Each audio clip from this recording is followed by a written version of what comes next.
All right. So we'll begin by getting centered, and that just means finding your own place in your being. It is a little tricky, I will say, when I'm running both the practical end of organizing the Zoom, as well as, being conscious and aware of this whole process of bringing information. So yes, if anybody does need to leave early, no stress. It'll just be a matter of, if you wish, watching it later, whatever works for you. All right, so bringing awareness to your heart center. And just taking a couple of deep breaths. Allowing yourself to just settle in to this moment. Settle into where you are in your body, in the room, in your community, in the world.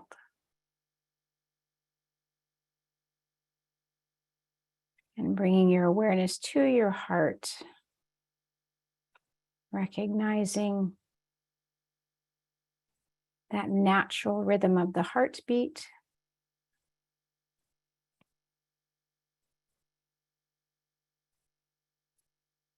The natural rhythm of your own breath. And that ability to slow down the breath, to become mindful.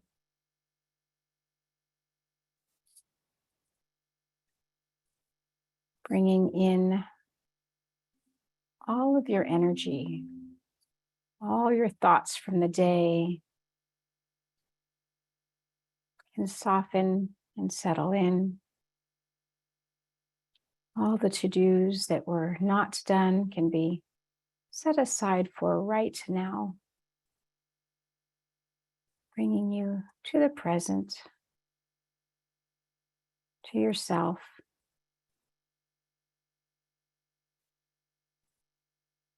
And recognizing that you've carved out this time for you.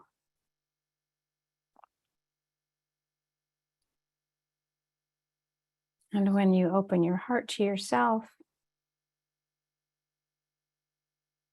you can honor exactly where you are on your life journey. Nothing to fix or heal or change, just to simply say yes.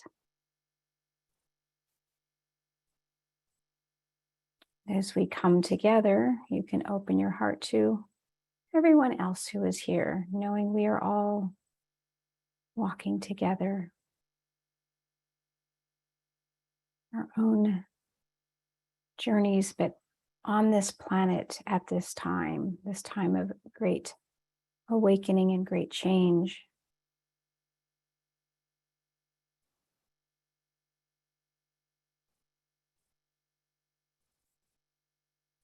And recognizing the sweet connection that happens when we can honor another human being walking their journey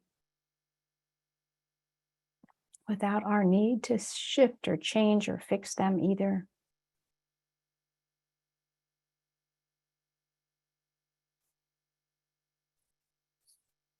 And with one more breath, we can bring our awareness back to this particular Zoom space. All right. So what I'll begin with is sharing my screen. And there's not a whole lot, that happens in terms of the sharing of the screen. It's sort of like, okay, this is just something visual.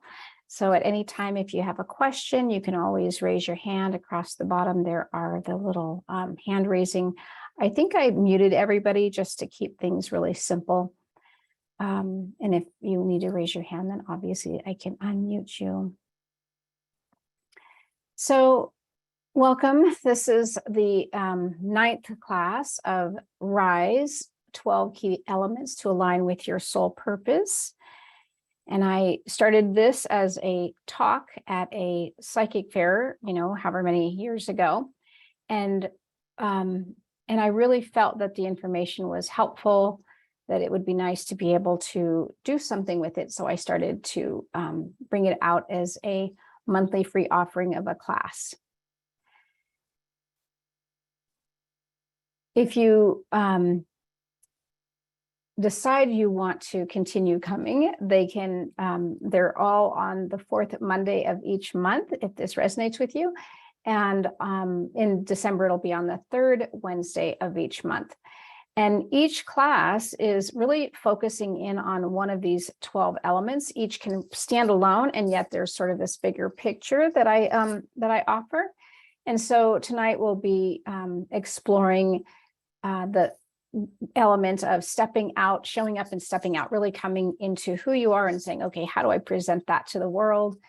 And in each of these classes, I try to cover insights about your inherent gifts. What did you already come in with, right? What is your purpose already? Guidelines for coming back into alignment, as well as tools to implement during your spiritual unfoldment. Okay. And because this is a series of different classes, there may be times that you didn't make some of them.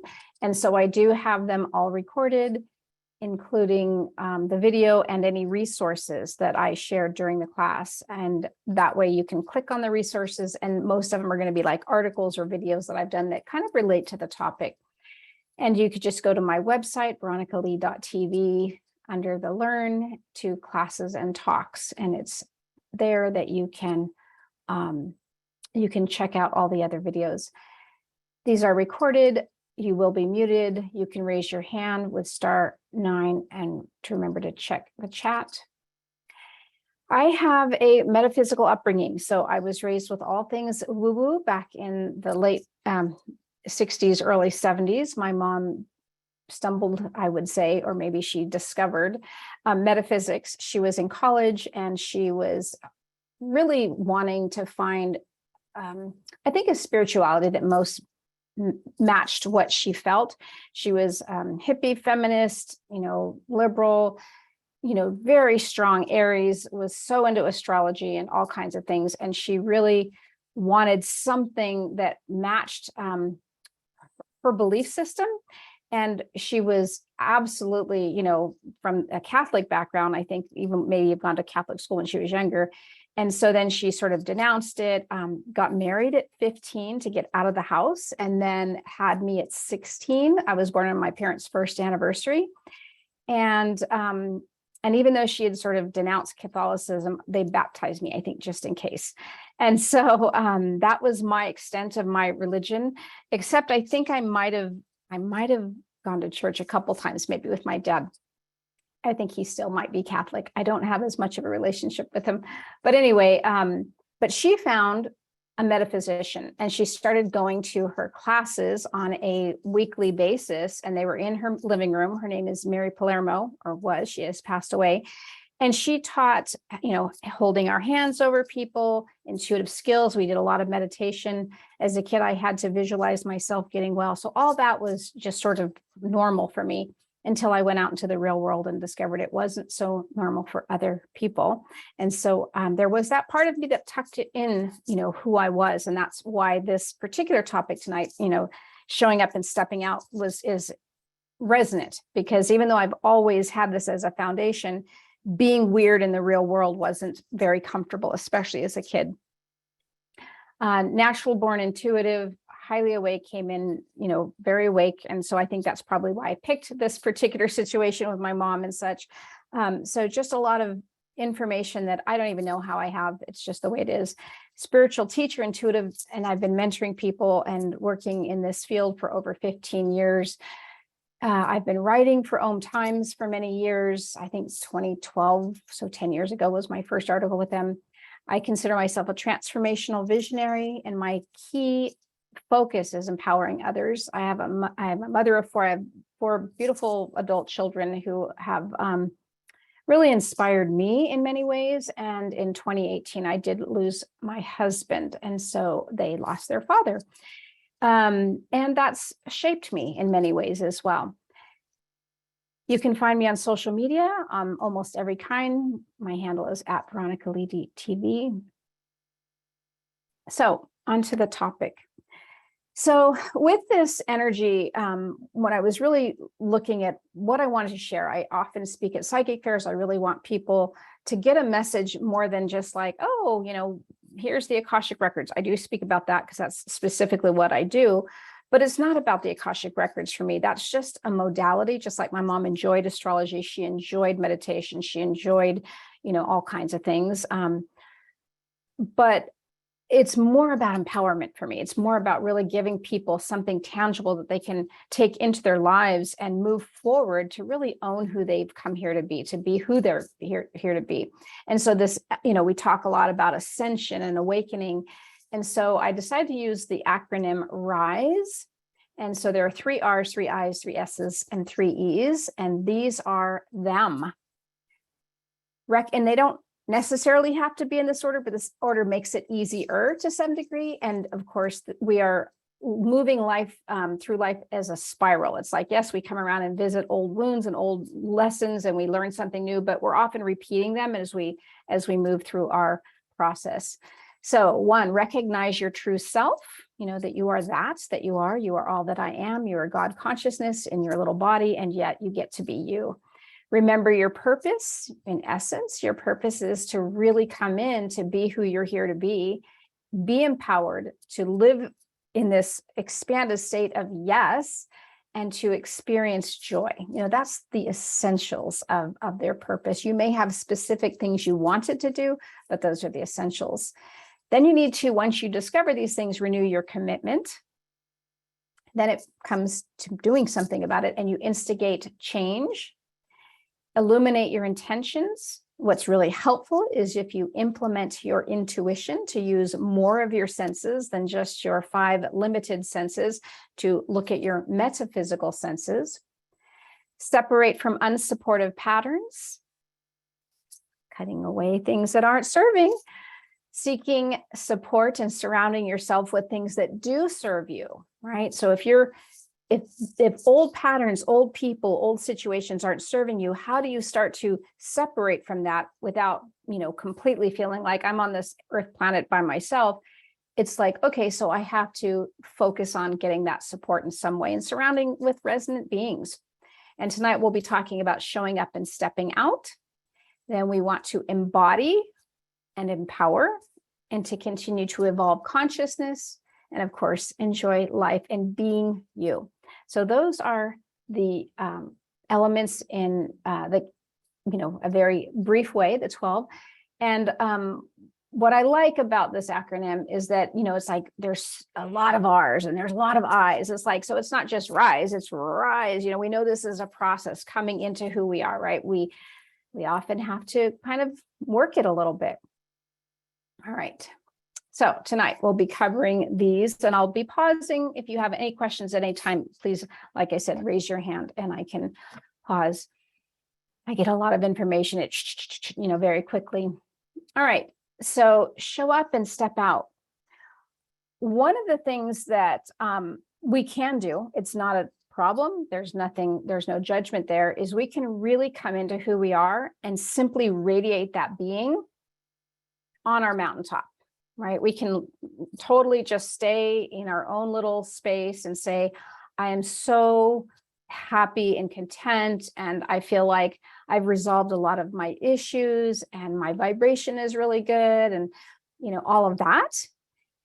And I actually have seen a lot of people who struggle in some ways with wondering what their purpose is. And it's like, this isn't quite working out, and I'm not sure what I'm supposed to be doing. And when I look at their patterning, it's like, oh, well, really, you don't have to do much. You can simply just let yourself be expanded, because that's helping the collective. So I do have clients like that, and I can see different patterns. That's not to say that they won't want to do something and have fun with it, but it's the essential energy behind it is them just being who they are.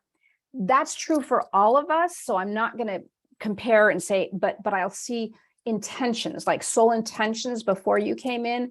What did you kind of want to accomplish? What did you want to do as a soul? Generally speaking, if you are attracted to this field and this energy, you came in to not only do your own awakening, but to offer that to the collective. Is that making sense? You are not just doing this for yourself, you are bringing it to the collective in some way. It could be in, again, very, quiet, beautiful ways. If you think about a flower is doing its most beautiful job of just being, right? And think of all the joy that it gives to someone by noticing that flower, by being that flower. And think of all the flowers that aren't even noticed, right? And yet, it doesn't mean that if you're the flower that's in the wild somewhere, there's no one to appreciate you, that you don't have this contribution to the beauty of the whole.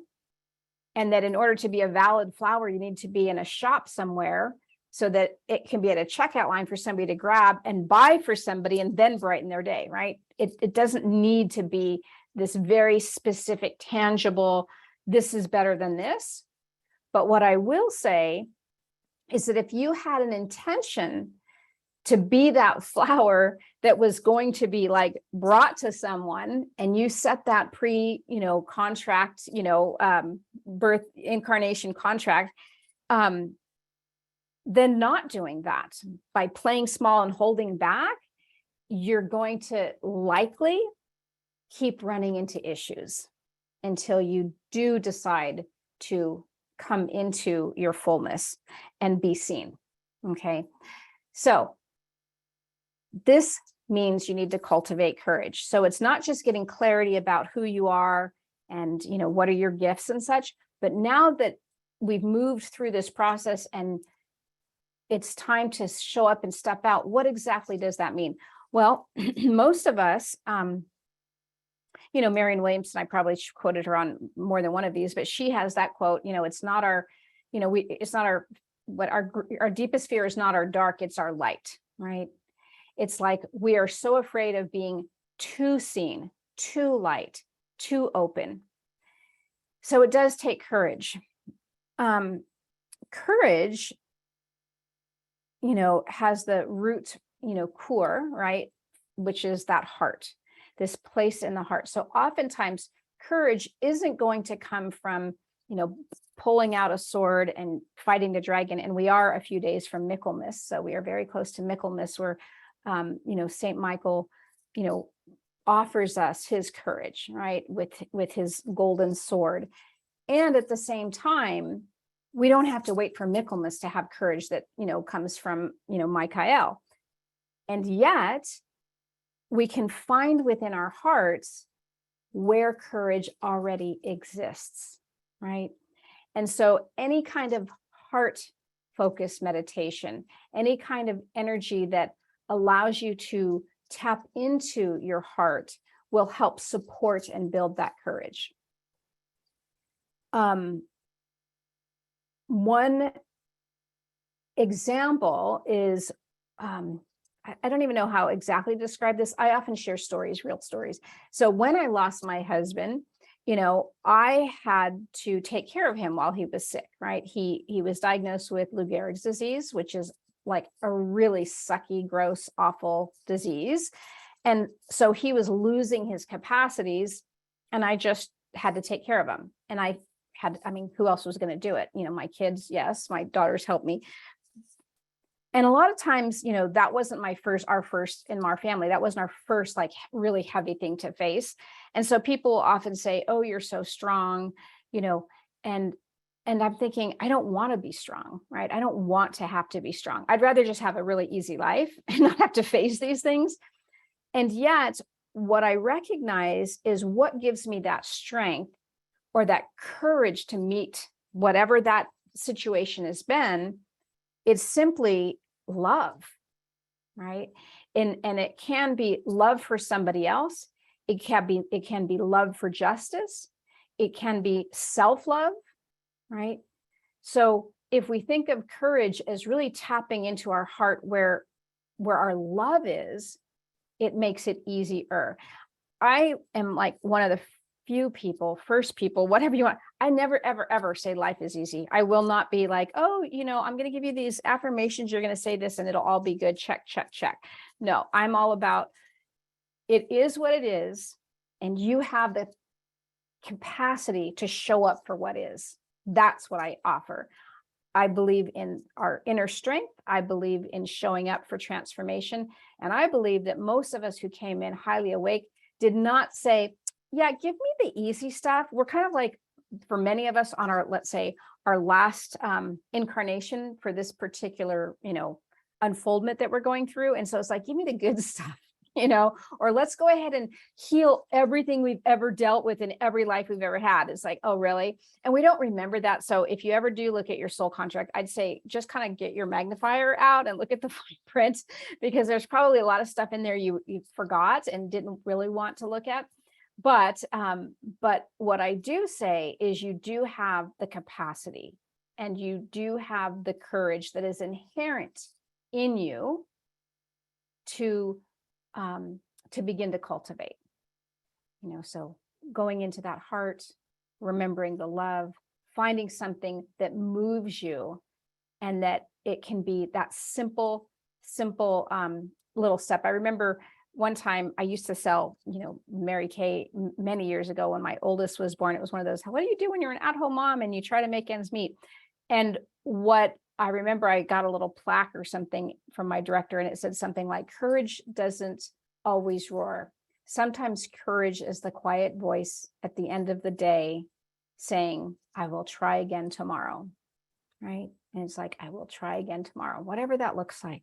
And sometimes not trying, just simply resting can be part of that journey. So I absolutely am a fan of gentleness and rest. So courage does not have to be harsh. All right, any questions around that? Okay, so now practice being your authentic self. Share your gifts publicly. And I put publicly in quotes so you don't freak out, because that doesn't mean that you have to go and do what I'm doing. Oh, I'm going to set up a meetup and I'm going to invite people to come and listen to my free talk, or I'm going to speak at a psychic fair. So practice being your authentic self is generally going to start at home and with people you love and trust, right? And so, this is no judgment. And I just want to kind of give you a picture of discernment. How many of you know of women, and I'm going to say this as women, it can be men too, but generally speaking, it'll be women who will play this role, sort of keep themselves hidden from their own spouse or partner because they don't want to be too disruptive. Yeah, right. So how many of you know somebody like that? Yeah.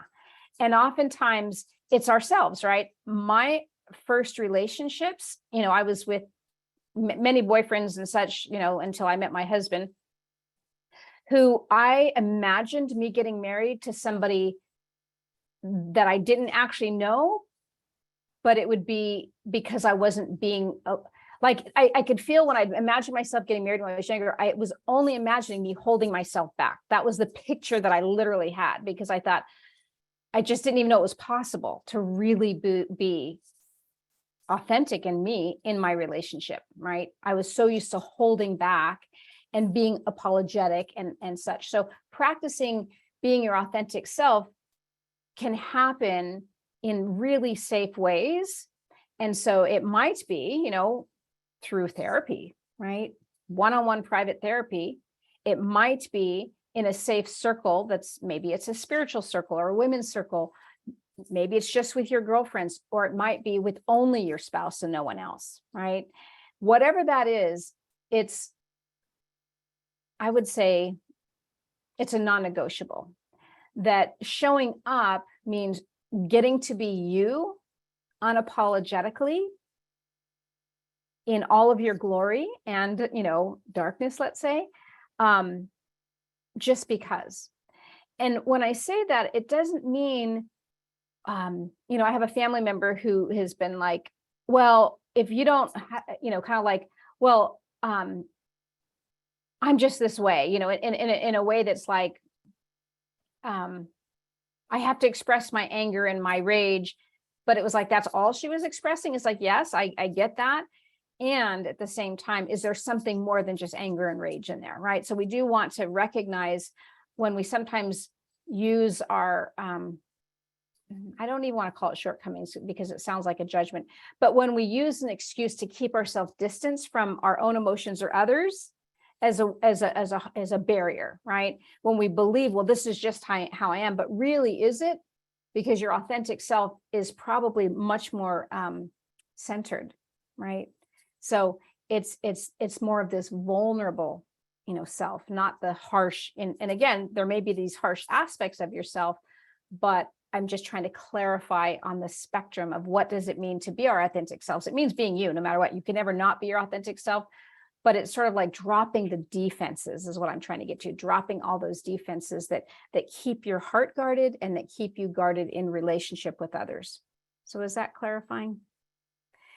So, I have a client who talks about, she's works in the corporate world and, very, very good at what she does. Excellent. And works, with people who don't quite get this stuff. My kids still call it that stuff or this stuff. And so, when she mentions like, oh, I'm going to go on a women's retreat to Shasta, and then she'll just joke like, oh, and we're going to like eat crystals and, dance around a fire, but she almost, that's her way of like starting to show at her work environment. Yeah, I do have this weird side.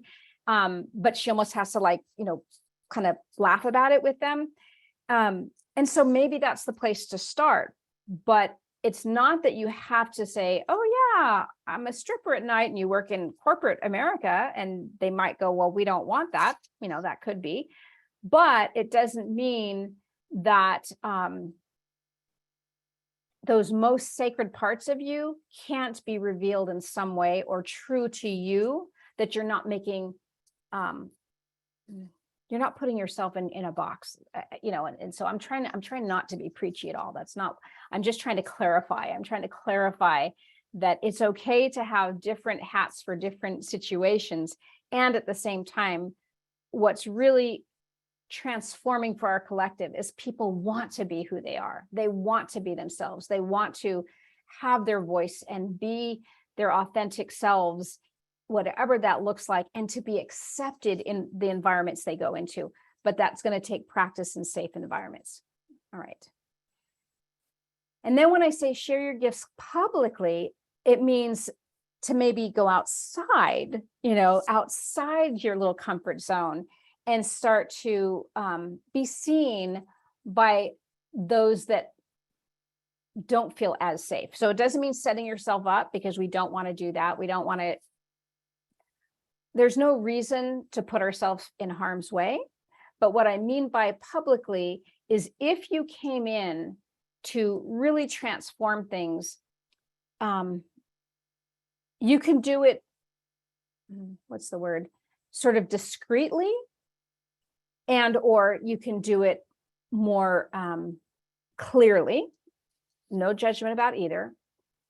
But the key is for you to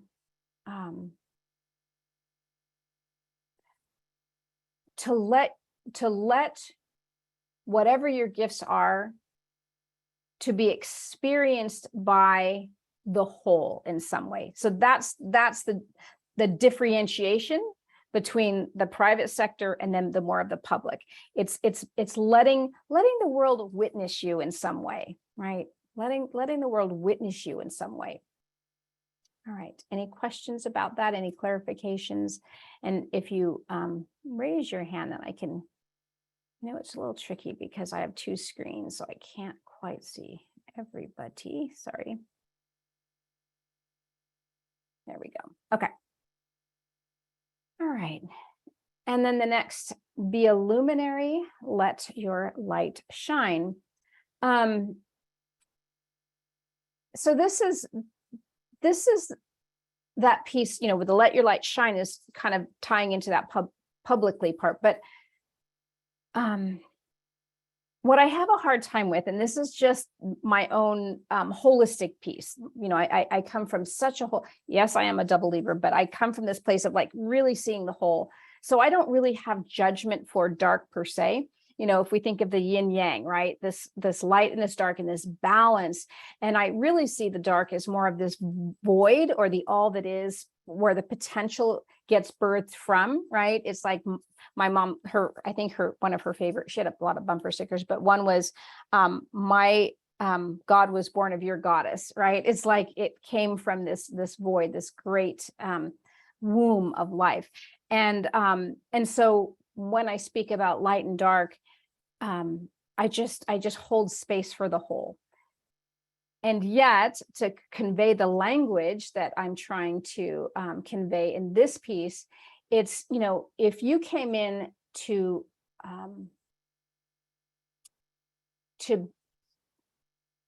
release all the binding that keeps you hidden, or all the areas that you created pre-birth, or even through the process of being human, that want you to believe that you are not worthy, not lovable, not good enough, whatever that story is that we've created. If you can start to release those things that keep you separate from your true self, from love consciousness, God consciousness, the all that is, then yes, automatically that becomes available to the whole. But then the question is, why not allow that beacon to be, to draw people in?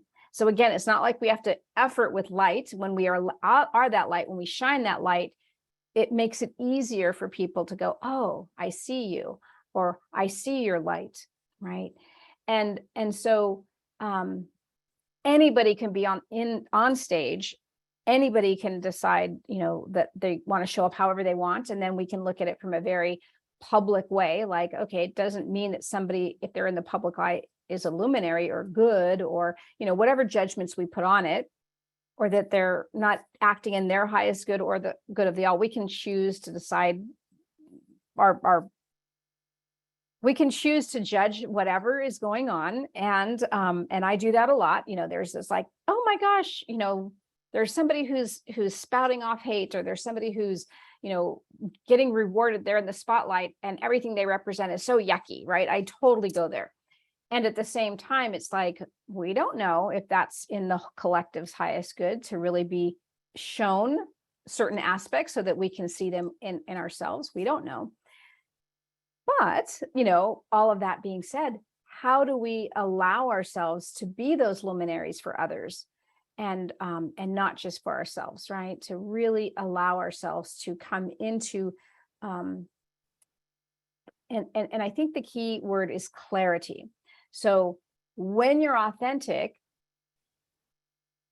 you've sort of wiped away all that, fogginess of trying to stay hidden, right? When you say, I'm tired of pretending to be some way, I'm tired of pretending I don't hear, I don't see, I don't know. And so we start to clear, right?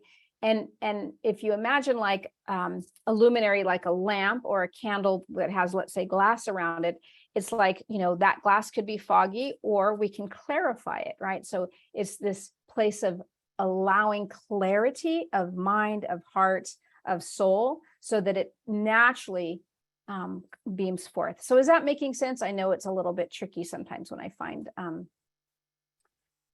find the right words, it can be a little tricky. And especially because when I'm in this state, I'm bringing so much information, and then I see things as a whole. And it's like, now I'm trying to bring it into like words, that are very limited and often very dualistic, to kind of offer the whole. One of the things that my intention is, whenever I'm holding space in this way, is to really open my heart so that people can allow the information to simply come through. And so you can actually feel it energetically, and that the words are just there. So I'm just kind of holding that intention as well.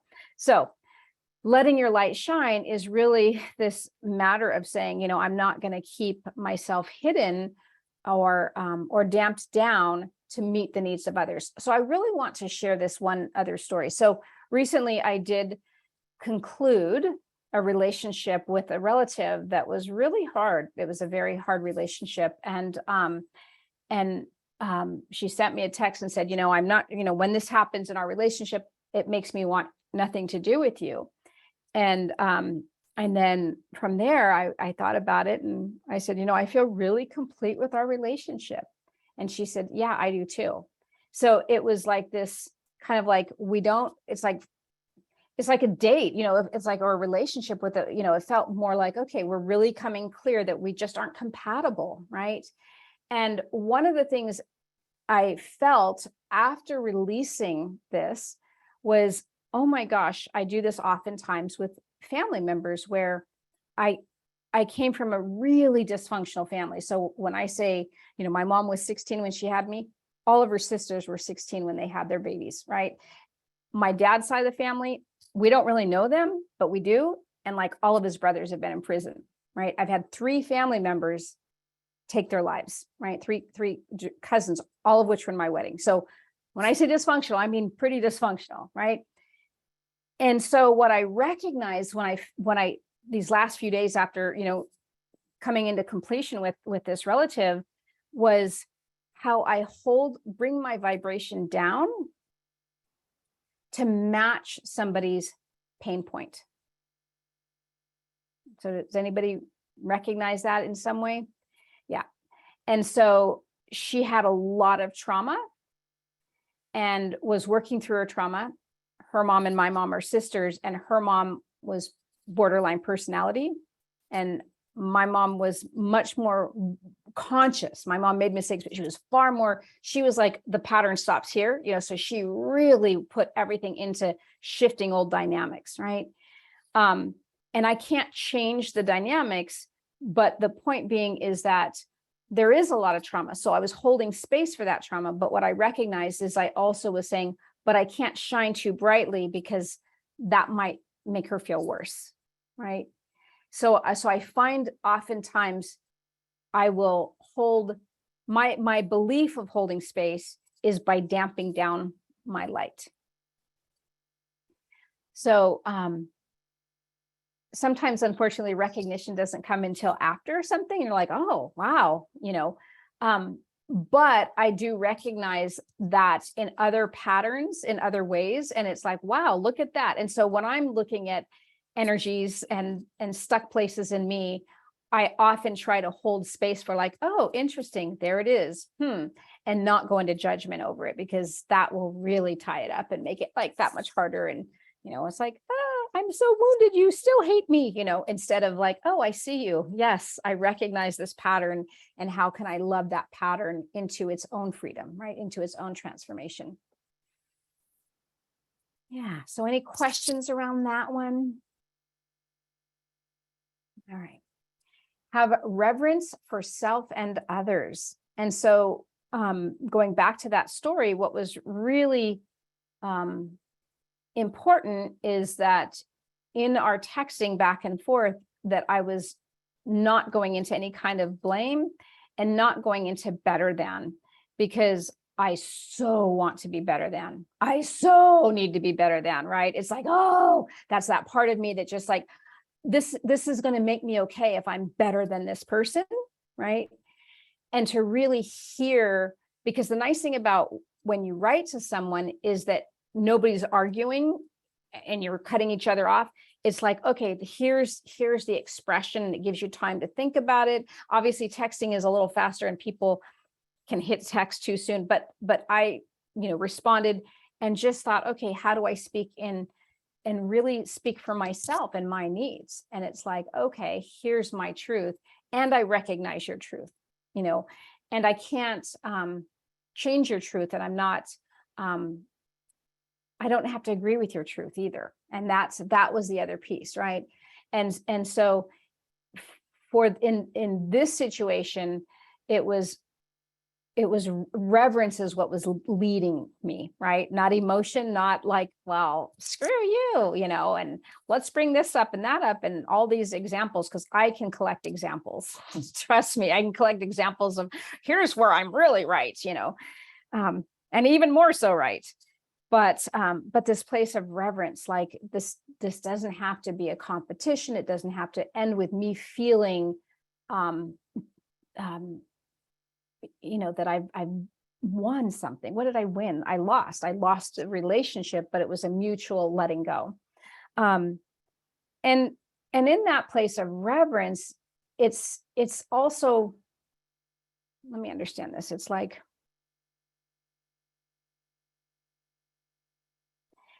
it's like, the namaste is, the light in me honors the light in you. But it's even,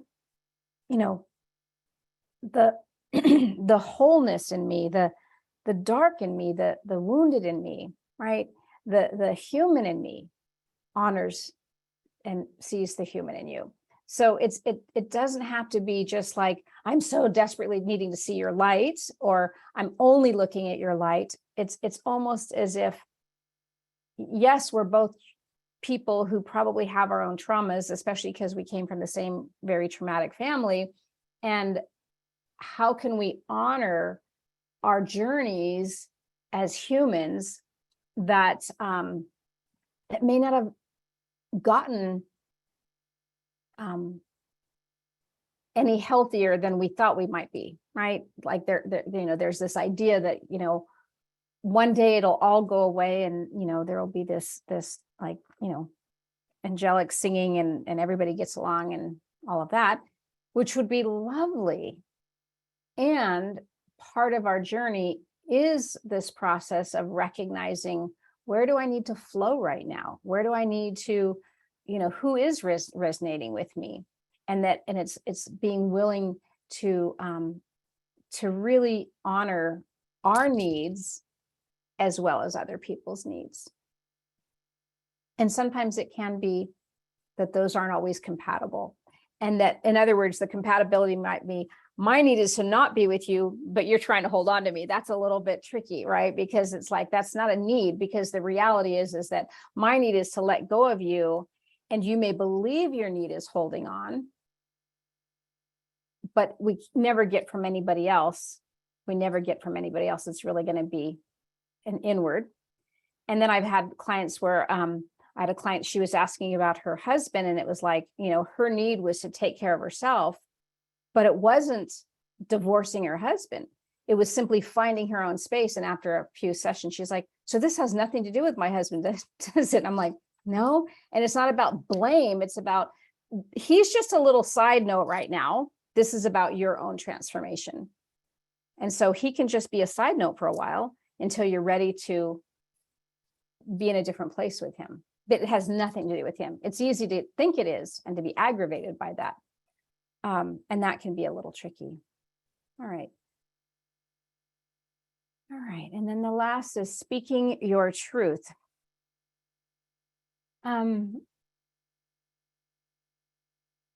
think this is a little tricky because sometimes we don't always know what that is, right? Sometimes it's like, what should my truth be? What was I taught, right? So we take a lot of beliefs in, and we speak a lot of things that are based on wounds, trauma, old beliefs, and being accepted. And we've been doing it for so long that we think it's our truth. And at that moment, it is. And so again, kind of going back to this place of authenticity and courage, it's really identifying, starting to learn how to identify, who am I in this moment, and what is going on in me in this moment, and does it need to be expressed? And how do I express that, right? And so one thing that's helped me like move through that is this, I'll actually flash through somebody else. It's like, I remember Wayne Dyer talking about, he wrote all these books, and then he says, when he wrote later books, he looked back at his other books and thought, oh, that's so fundamental, it's not even true anymore, or whatever, right? And there was this like, oh my gosh, it's in print, and that's my expression back then, but I've grown a lot. And then he realized it's irrelevant. You know, it's like a picture that you take, you know, let's say, of different phases. They're all you, and yet you get to change and grow. And what he was speaking, you know, however many years ago was resonating, and that was his truth then. And the people who read that are going to be like, wow, this is where I needed to be. This is the book that I needed at this point. Right. And it'll match wherever they are. So it's, you know, it's not like whatever our truth is has to stay because we've always been a certain way. Right. So it's that coming into the present for some kind of check-in, and really discerning, you know, what is my truth in this moment?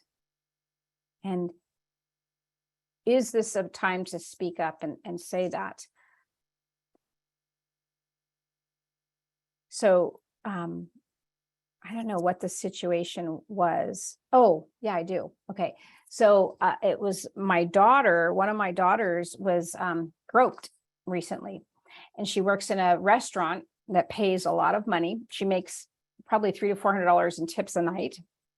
And there were these, you know, men, and one of them like pulled her over and like pulled her close. And it wasn't literally like groping, touching anything, but maybe his hand went a little low, but it was this whole, like, I get to touch you, even though I don't know you, and pull you into my side. Right. And she's 21, and she, you know, she's the waitress. She has to be nice.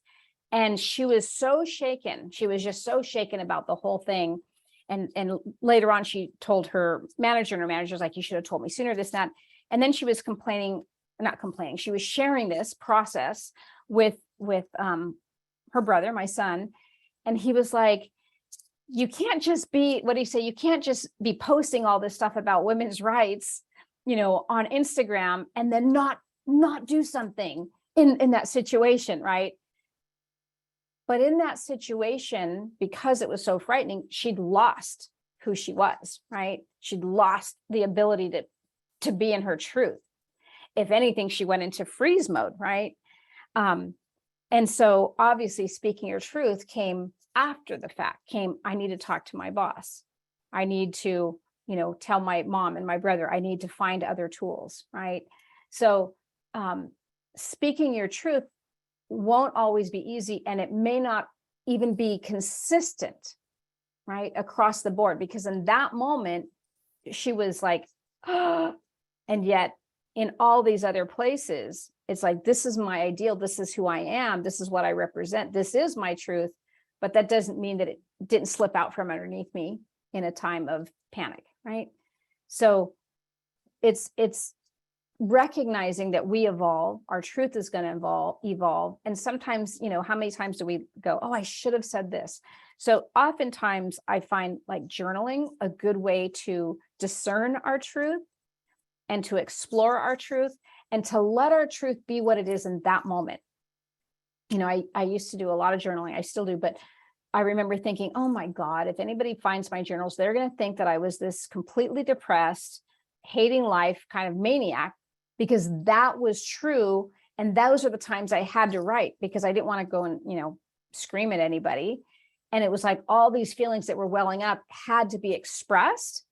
And so my journal was that safe, it was the pillow that you punch, right? It was that safe place to collect all of this.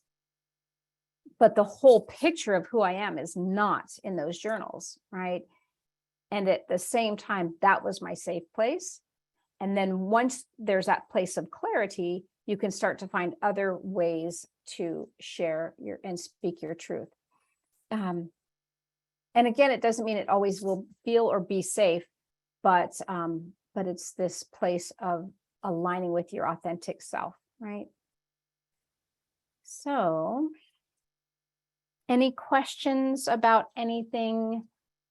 I'll stop sharing the screen for a moment.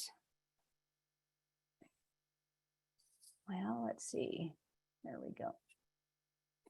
And if you raise your hand, I can unmute you. And the reason I muted everybody is that once we had a Zoom bombing, you know, where people started talking and it was like yelling and blah, blah, blah. And it was like, oh, this is just too stressful. So absolutely. Okay, you can go ahead and unmute yourself. Hello, Veronica. I'm Kim. Hi, Kim. You're doing a great job. I lost my husband as well, and I remember feeling those same feelings. I don't want to be strong. Hmm. And I remember all going through all it. So you hit it right on a nail, a head, whatever you say. Hmm. I have a question about speaking my truth, and Hmm. this is a perfect time for me. I don't know if you can help me with this. I have two daughters that are in their 30s, and of course, one of them recently married within the last 3 years, and of course, she's adjusting to a new family, and she's invited me over for family gatherings. And I was feeling uncomfortable, like with his sisters who are always there, my son-in-law's sisters and the her my son-in-law's father and the mother, and uncomfortable in it being like how they spoke with me. I felt disrespected, like they would kind of shut me down. I felt kind of ganged up on because I'm a single widow. Right. And so, and then cases, well, my son-in-law's dad was taking pictures of me while I was sitting down talking to his wife, and it was his birthday. But I didn't realize he was taking pictures, so I wasn't it wasn't favorable, the pictures.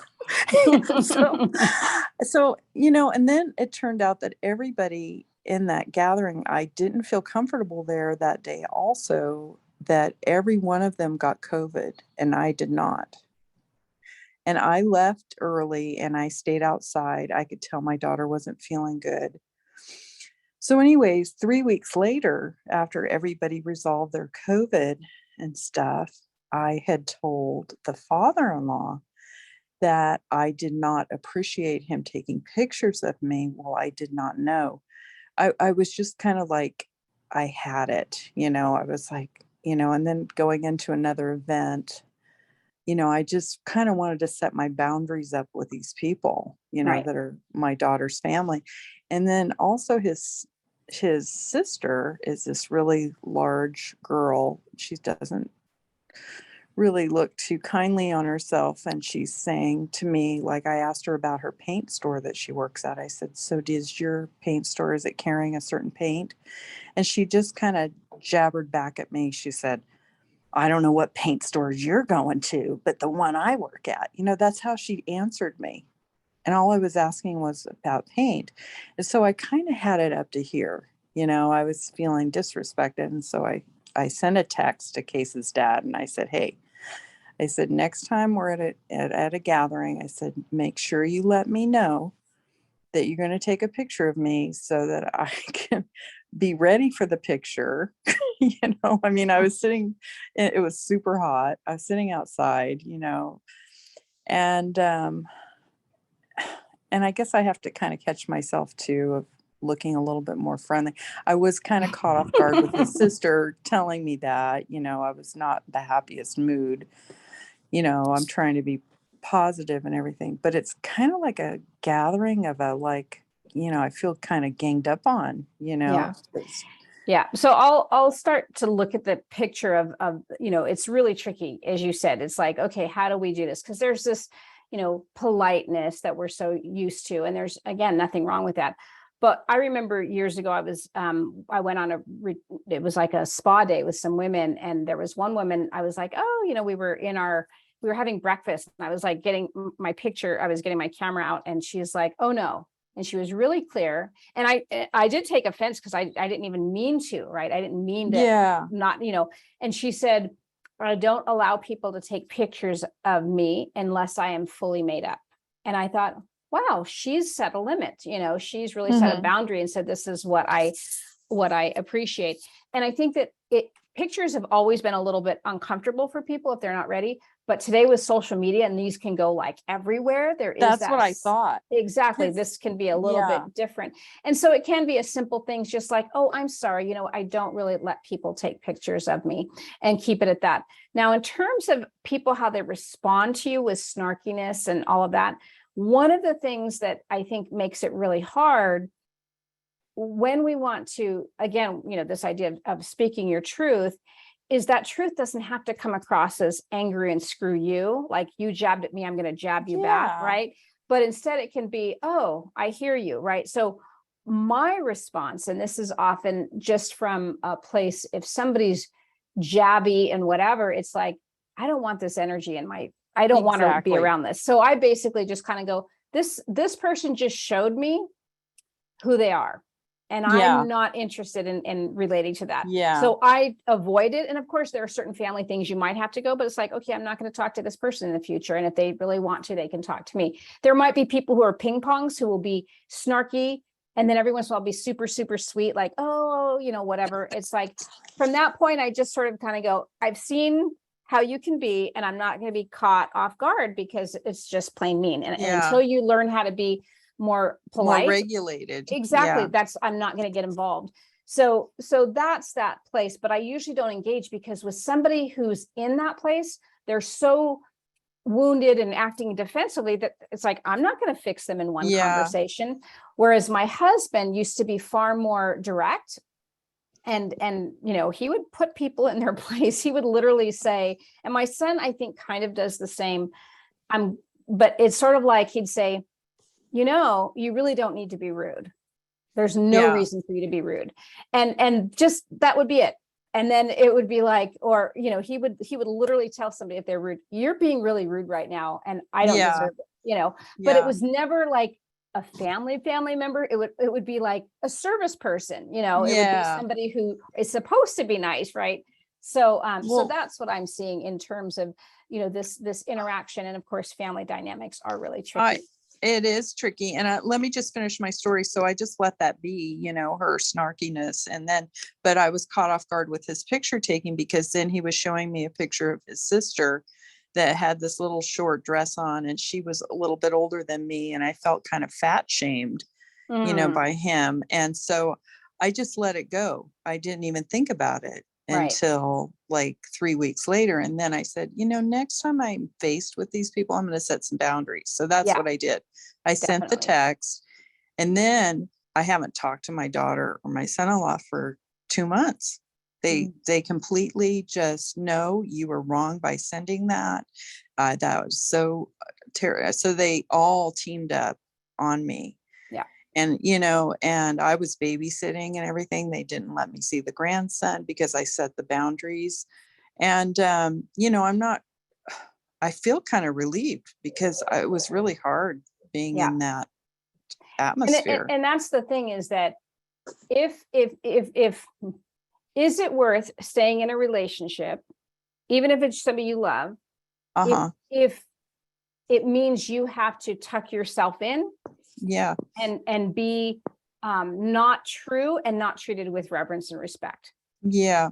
And it's, in my opinion, it's really painful, but it's like, no, you know, I've I said feel to relieved. exactly, I've said to my own, you know, children at times, it's like, you may not talk to me that way. It's not about, oh, respect me because I'm your mother. It's like, as a human being, you know, I don't appreciate being talked to that way.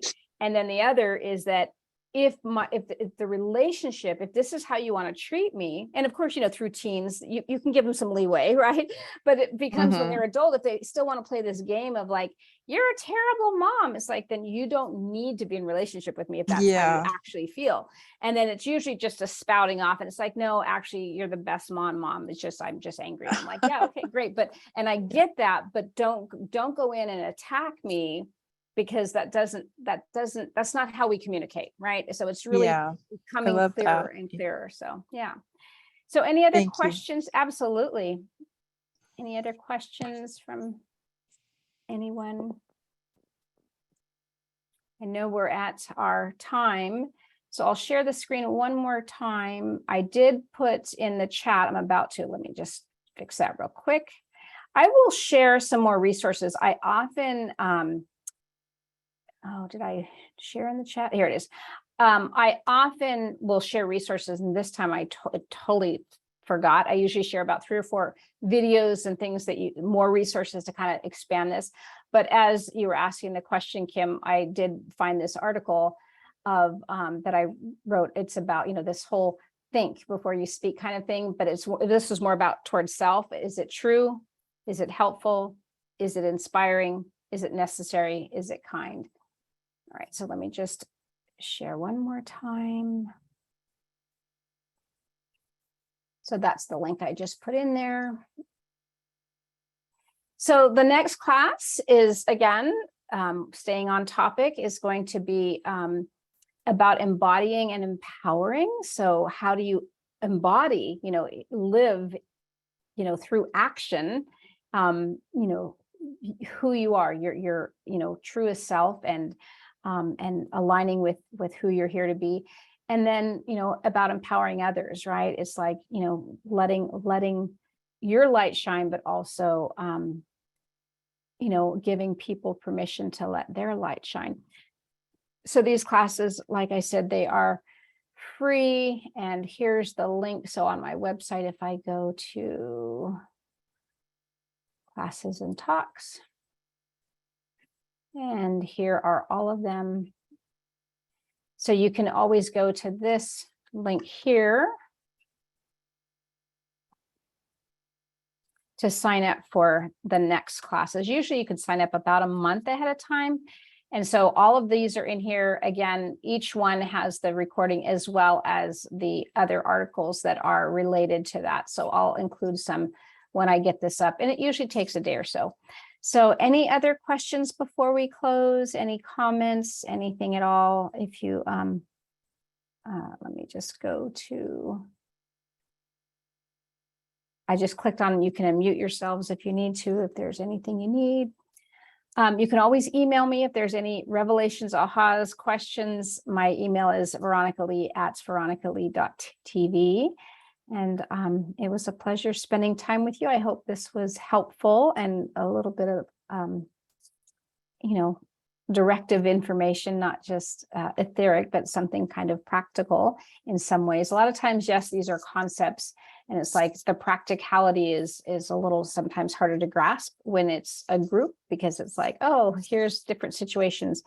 And yet, this is what we're striving toward, is to really kind of come into who we are. This is what this awakening is about. It's not just like, oh, I'm enlightened, I have all this information. It's, wow, this is how I put myself into practice. This is how I meet life with these ways of being in the world. So, yeah. All right. Thank you very much. Absolutely. It was a pleasure.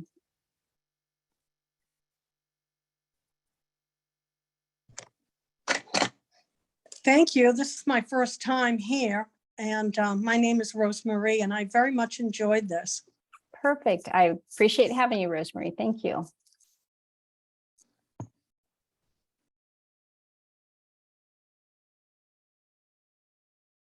All righty. Well, I'll go ahead and stop the recording.